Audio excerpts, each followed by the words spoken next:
Shalom. उत्पत्तीच्या पुस्तकाची सुरुवात या महान वाक्याने झालेली आहे की प्रारंभी देवाने आकाश आणि पृथ्वी उत्पन्न केली.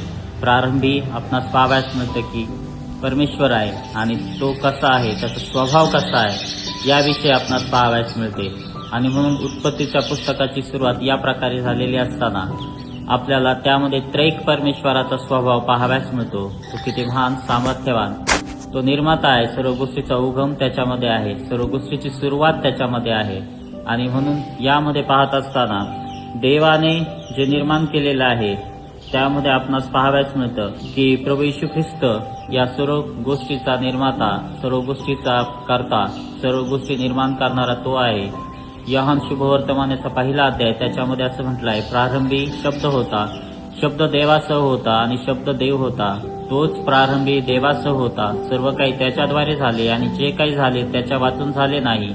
त्याच्या ठाई जीवन होते व ते जीवन मनुष्य मात्राचा प्रकाश होते. तो प्रकाश अंधारात प्रकाशतो तरी अंधाराने त्याला ग्रासले नाही.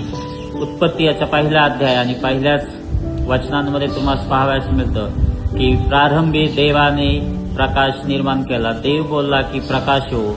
हा प्रकाश ख्रिस्ताचा प्रकाश आहे. जिथं सूर्य नसताना, सर्व गोष्टी नसताना देवाचा प्रकाश या पृथ्वीवर होता. प्रियानो, येशू ख्रिस्त हा जीवनाचा प्रकाश आहे.